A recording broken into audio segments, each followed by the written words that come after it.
Hi guys, welcome to my YouTube channel. අද මම ඔයගොල්ලන්ට කියන්න යන්නේ virtual reality එක සහ matrix එක අතර තියෙන වෙනස.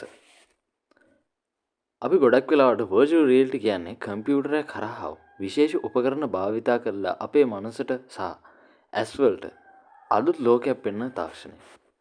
virtual reality භාවිතා කරන්නේ ගේම්ස් හදන්න, movies වල වෛද්‍ය පුහුණු වැඩසටහන්, ඉගෙනුම් ශේෂ්ත්‍ර වැනි දේවල් සඳහා විතරයි. මේක භාවිතා කරන අය දන්නවා මේක අස්තිර ලෝකයක් කියලා.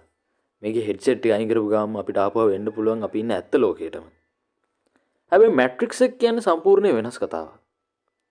ඒක කල්පිතයක්. ඒ කල්පිත සිනමා අදහසක්. මම හිතනවා ඔයගොල්ලෝ මැට්‍රික්ස් කියන ෆිල්ම් එක බලලා ඇති කියලා.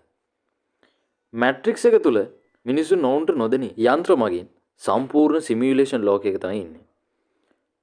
ඇත්තටම ඔවුන්ට දැනෙන්නේ ඒක ඇත්ත ලෝකය වගේ. නමුත් ඇත්තම ලෝකය නෙවෙයි. ඒක සම්පූර්ණයෙන් සිමියුලේෂන් එකක්. මනස මත කරලා තියෙන සම්පූර්ණ සිමියුලේෂන් එකක්. ඒ නිසා අපිට කියන්න පුළුවන් virtual reality කියන්නේ අපි දැන් ඇත්තටම අත්විඳින තාක්ෂණය. ඒ කියන්නේ අපි එදිනෙදා ඔය ගේම්ස් පාවිච්චි කරනකොට අපි වැඩසටහන් වල ඉන්නකොට අපිට virtual reality කියන එක අත්විඳින්න පුළුවන්. හැබැයි matrix කියලා කියන්නේ තාමත් ඒක කල්පිතයක්.